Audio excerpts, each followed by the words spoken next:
दोस्तों, एक और नया दिन और मैं बलजीत परमार हाज़िर हूँ एक नई कहानी, एक नया किस्सा लेकर। आज हम बात करेंगे उस शख्स की जिसका दिमाग कहते हैं 10 लोगों जैसा था। 10 दिमाग को अगर इकट्ठा किया जाए तो वो दिमाग उस आदमी का बनता था और शायद इसीलिए उसका नाम निकनेम जो था वो रावण पड़ गया था। हमारी इशारा है अमर नायक की तरफ। अमर नायक अपने आप का एक अजीब किस्म का अंडरवर्ल्ड डॉन था। कुछ लोग उसको लोनर भी कहते हैं कि उसको अकेला रहना बहुत पसंद था। लेकिन जिस दुनिया में वो था वहाँ पे अकेला रहना बहुत मुश्किल था।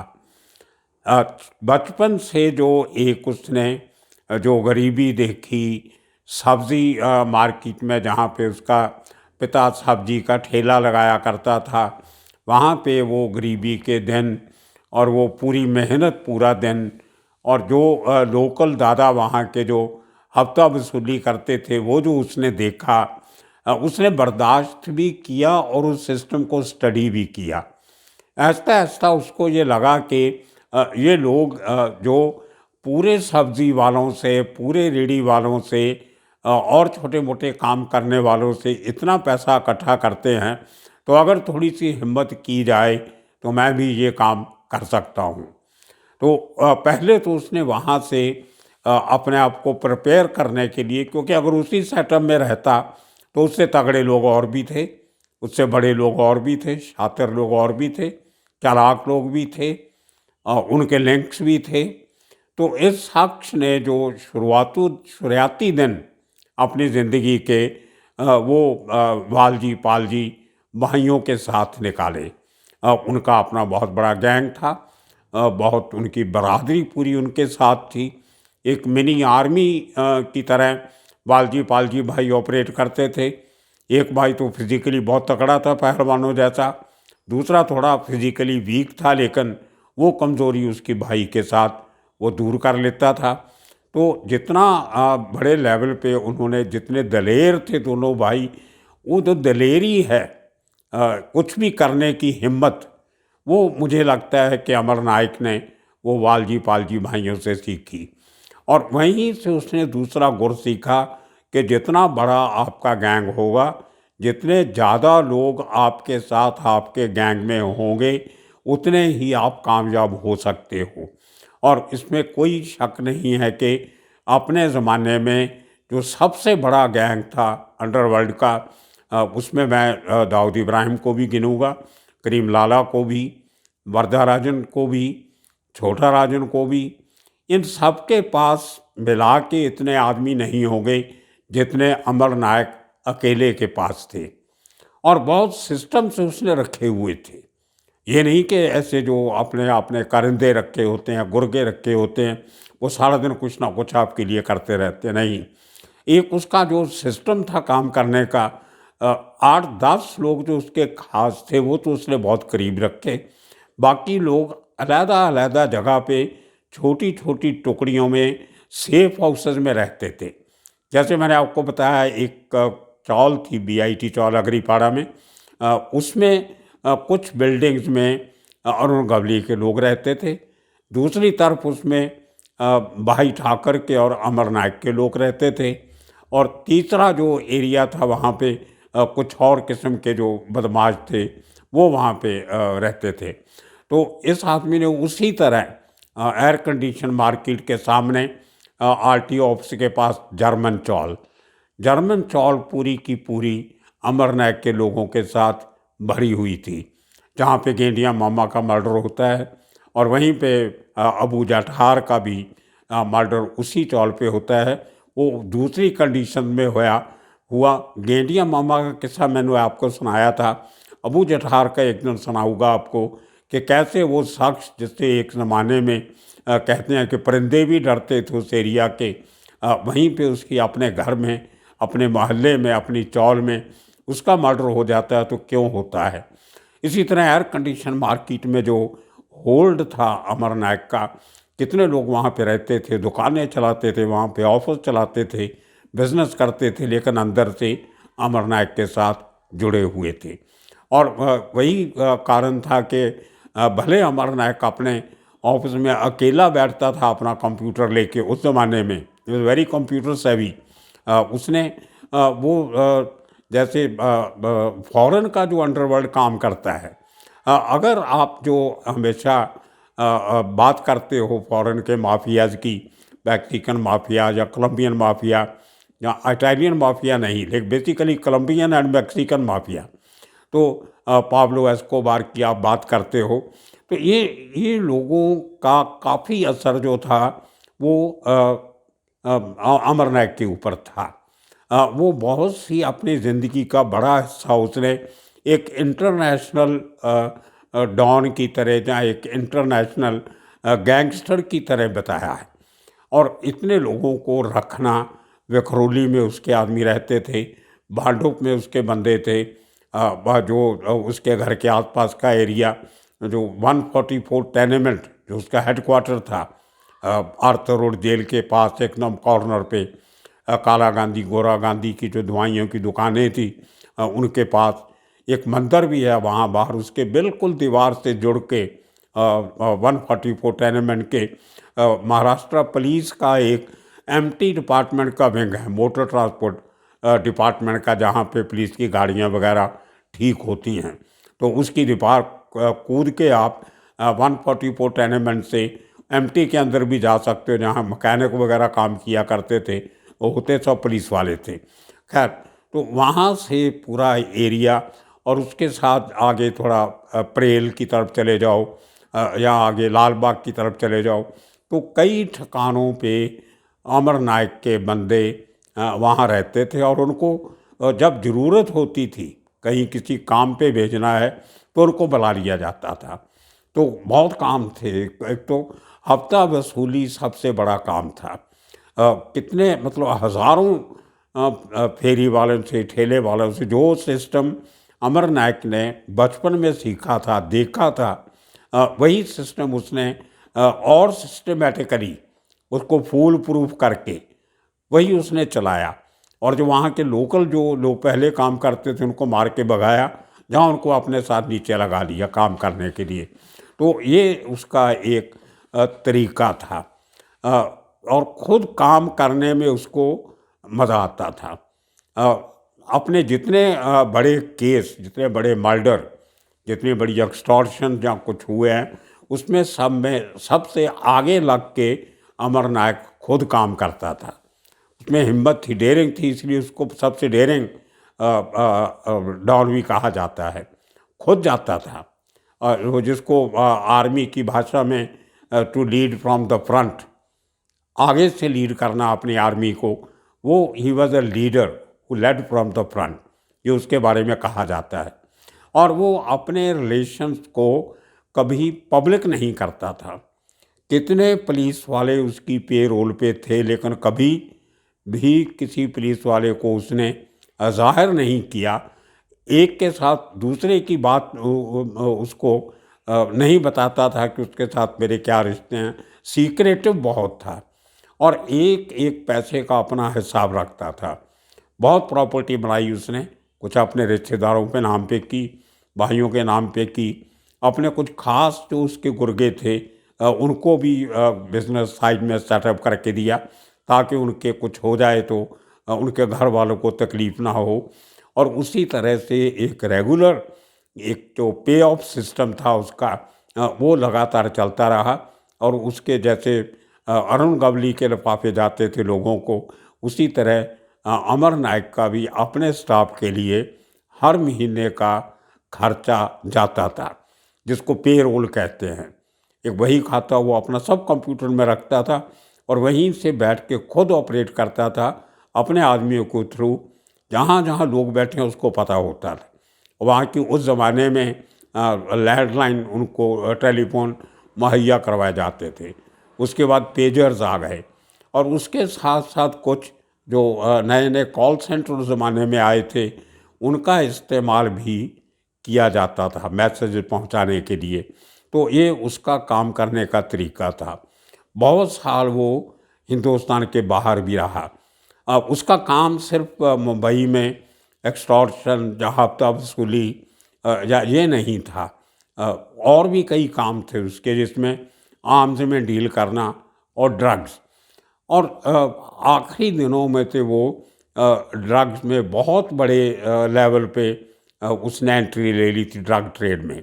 और उसी चक्कर में उसका जो दोस्ती होती है वो LTTE, जो liberation tigers of Tamil Ilam, जो मूवमेंट चलती थी श्रीलंका में, उसके लोगों के साथ टच में आया। उसमें उसके साथ उसका एक और दोस्त भी था, पिल्ले, मैं उसका नाम पूरा नाम बोल रहा हूँ अभी। वो पिल्ले भी उसके साथ, जिसके बाप का मर्डर हो गया, तो उसने अपने बाप के मर्डर का बदला लेने के लिए, कृष्णा पिल्ले का बेटा, वो इसका खास आदमी था, उसके भी LTT के साथ रिश्ते थे। लेकिन अमर नायक का ये खूबी थी कि वो पब्लिक फंक्शंस में बड़े लोगों के कभी हिस्सा नहीं लेता था, जैसे वरदा राजन, करीम लाला, हाजी मस्तान, ये कुछ खास खास चुनिंदा फंक्शंस में चले जाते थे। लेकिन ये अपने सोर्सेस को कभी चेहरा पट्टी नहीं कराता था। बहुत सारे बड़े लीडर उसके साथ फर्स्ट नेम रिलेशन पे थे, लेकिन उनको कभी ज़ाहिर नहीं करवाता था दुनिया के सामने कि मैं इस आदमी को जानता हूँ या ये मेरा आदमी है।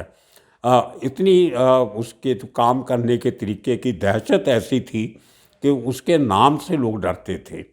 किसी को फ़ोन चला जाता था कि रावण का फ़ोन आया है तो काम होना चाहिए, तो भले पैसा मंगवाना हो या और कोई काम हो, किसी का कोई डिस्प्यूटेड जगह है वो खाली करवानी है या कोई सेटलमेंट करवानी है, वो सब काम फ़ोन पे ही हो जाते थे। मीटिंग करने की भी ज़रूरत नहीं पड़ती थी, क्योंकि जो अगर नहीं हुआ तो उसके रेपरिकॉशन जो होते थे, उसका जो नतीजा होता था बहुत बुरा होता था। ये बात लोग अच्छी तरह, मुंबई के लोग जिनका अंडरवर्ल्ड से वास्ता पड़ता था, वो सब लोग जानते थे। और उसकी करीबियाँ, उसकी जो करीबी जो लोग थे वो शिवसेना में ज़्यादा थे। कहा तो जाता है कि बाल ठाकरे उनको अपने बेटे की तरह समझते थे, और कई बार वो तकलीफ़ में जब होता था तो बाल ठाकरे की प्रोटेक्शन में, मातोश्री जो कम्प्लेक्स है काफ़ी बड़ा है, उसमें और भी कई घर वर हैं उस एरिया में, जो उस ज़माने में राइटर्स को और जर्नलिस्ट को सरकार ने दिए थे। वो पत्रकार कॉलोनी है पूरी, उसके साथ राइटर्स कॉलोनी है, उसके साथ आर्टिस्ट कॉलोनी है। तो बहुत सारे अड्डे हैं वहाँ पे शरण लेने के लिए, सेफ हेवन के लिए। पता नहीं कितनी सच्चाई है नहीं है, लेकिन ये सब लोग अक्सर कहते हैं, पुलिस वाले भी और अंडरवर्ल्ड के जानकार भी, कि उसकी काफ़ी जो सरपरस्ती थी, उसको प्रोटेक्शन जो काफ़ी दी गई, वो शिवसेना ने बहुत प्रोटेक्शन दी है। और उसके साथ उसकी बड़े जो शिवसेना के लीडर थे उनके साथ बहुत अच्छे रिलेशन थे। और आपने देखा होगा अभी भी उसके जब अश्वन नाइक के बेटे की शादी हुई तो जो मेयर शिवसेना के थे वो वहाँ शादी में गए, और कुछ लोग ऐसे पॉलिटिकल लीडर्स है कैंपी शिवसेना के दिल्ली से आए, तो एक रिश्ता उसने बना के रखा हुआ था। और अपने बच्चों को कभी इस लाइन में नहीं लाया, उनको डिफरेंट रखा गया। अपनी बेटी को उसने अमेरिका पढ़ने के लिए भेजा, उसको पायलट की ट्रेनिंग दिलवाई फ्लोरिडा से, और वहाँ से वो लड़की पायलट बन के कमर्शियल लाइसेंस लेके आती है, और हिंदुस्तान में आके फिर दोबारा ट्रेनिंग लेके वो जेट एयरवेज़ में पायलट बनती है। मेरे कुछ दोस्त हैं जिनके बच्चे उसके क्लास फेलो थे फ्लोरिडा में, वो भी आजकल पायलट हैं, डिफरेंट एयरलाइन में काम करते हैं। तो उसके बाद ये जेट एयरवेज़ बंद होने के बाद शायद वो आजकल घर पे ही है, लेकिन उसने बच्चों की पूरी परवरिश करने का काम हुआ। उसके मरने के बाद उन बच्चों की जो बाकी पढ़ाई लिखाई सब बची थी वो अश्वन नायक ने करवाई।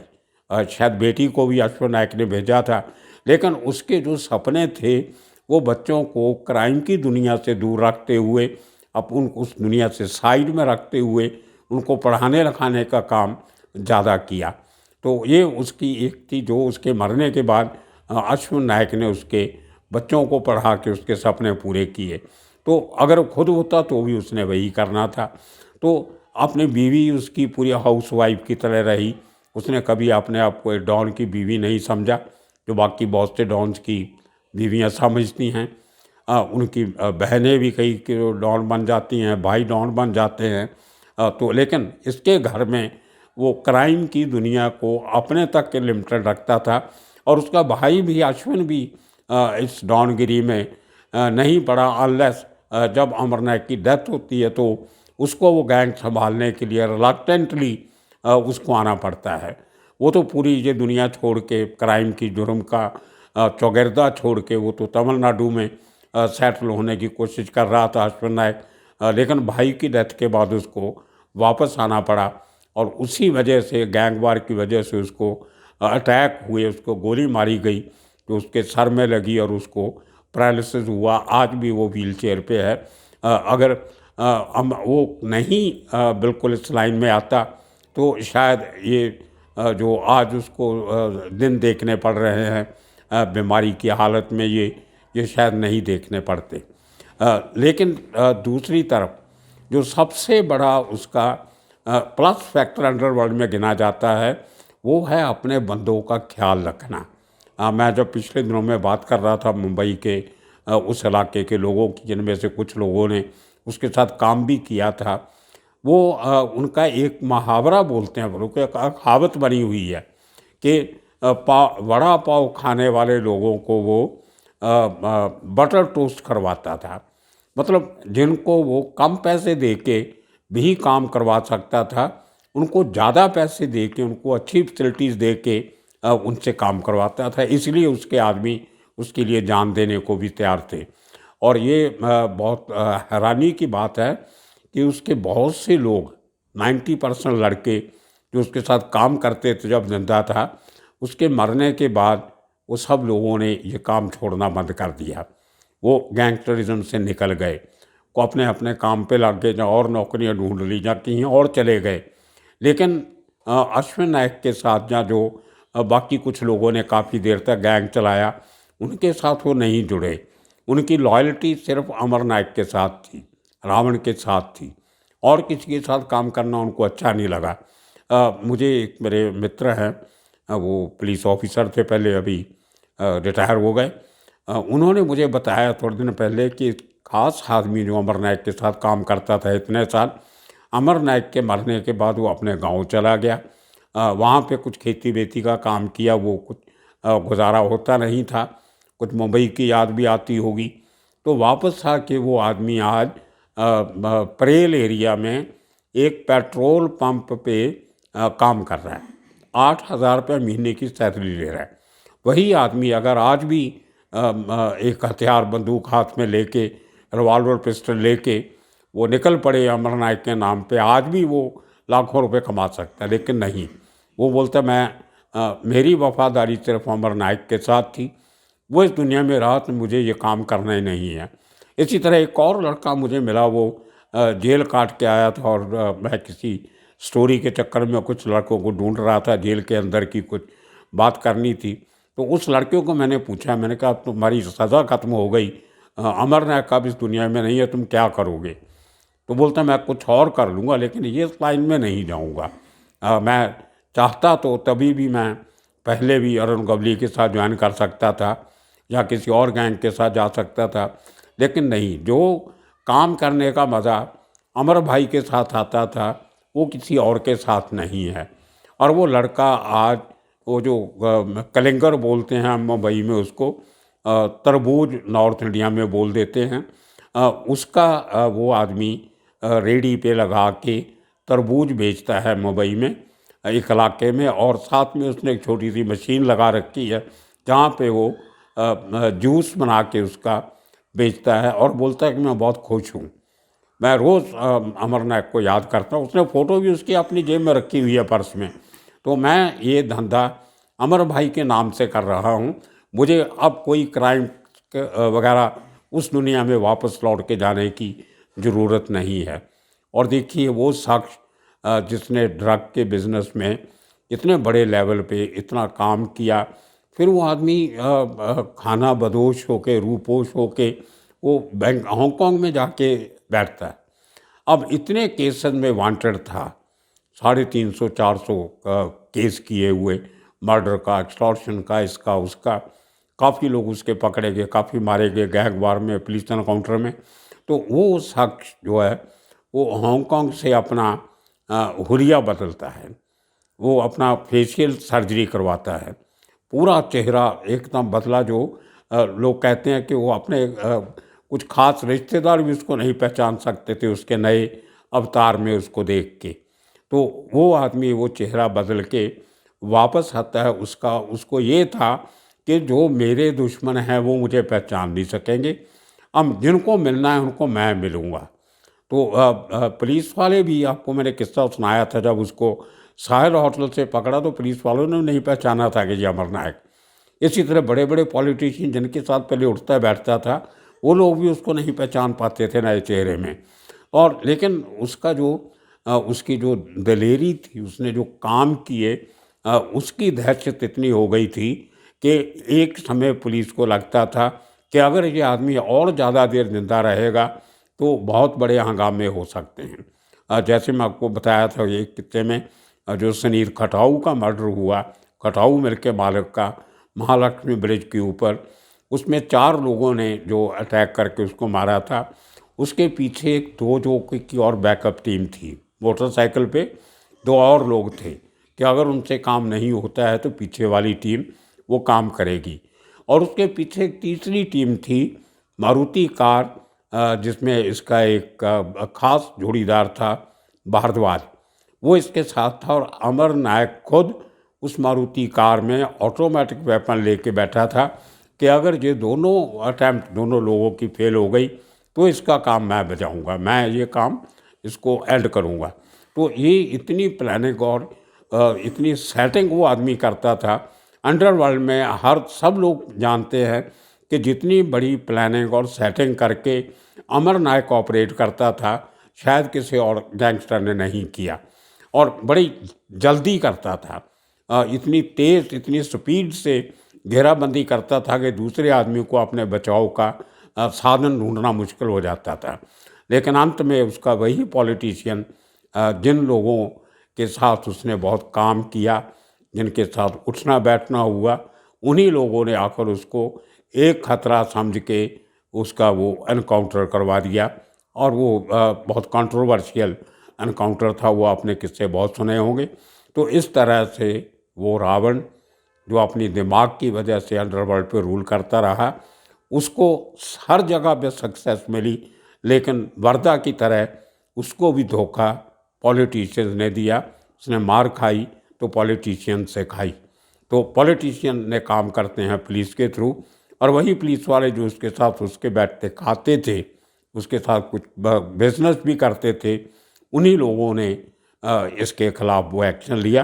तो ये किस्सा आज यहीं ख़त्म करेंगे।